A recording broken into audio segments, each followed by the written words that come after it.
Buonasera a tutti, questa sera faccio un caloroso appello ai soci scavalcati di Veneto Banca affinché ci scrivano. È importante che i soci scavalcati di Veneto Banca, ovvero sia tutti quei soci che hanno presentato regolare domanda per vendere le azioni e non sono stati soddisfatti, facciano valere le loro ragioni. La nostra associazione sta creando la lista, l'ordine cronologico di tutti i soci scavalcati a partire dagli anni 2013, 2014 e 2015, soprattutto gli anni 2013 e 2014, per presentarla poi sia alla banca per far valere le ragioni di questi soci scavalcati e sia per presentarla alla magistratura, all'organo inquirente, perché comunque sia i diritti di questi soci sono stati appunto scavalcati da altri soci che magari hanno presentato le domande dopo o comunque sia allo stesso tempo, ma che erano più, avevano più amici in banca e quindi hanno potuto vendere le loro azioni. Questo è un problema molto grosso, è un problema che noi abbiamo potuto constatare perché abbiamo avuto accesso al libro soci di Veneto Banca, siamo andati il 30 giugno con il dottor Rocca dello studio Rocca di Milano e abbiamo verificato che fino alla metà e oltre del 2014 sono state vendute azioni di Veneto Banca ad alcuni soci, anche se la BCE aveva già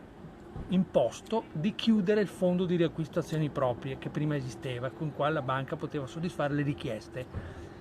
È stata evidentemente soddisfatta la richiesta di alcune persone, anche per importi consistenti, e questo è stato fatto contro le direttive della BCE. Quindi questi signori se ne sono sbattuti altamente delle regole fino a oltre metà del 2014. È chiaro che noi abbiamo bisogno che più persone si scrivano, ci contattino, ci dicano ovviamente quante azioni non sono riusciti a vendere, ma è importante che ci sia un fatto formale, ovvero sia un ordine scritto di vendita. Non basta che siano andati in banca a chiedere con la voce, con la parola voglio vendere, bisogna che ci sia un ordine scritto di vendita che risulta inevaso.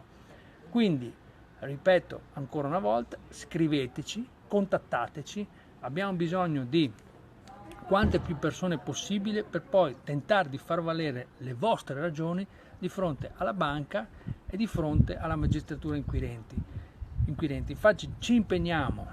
appena verrà nominato il nuovo CDA di Veneto Banca l'8 di agosto, alla prossima assemblea dell'8 di agosto, a presentare questa lista al nuovo presidente.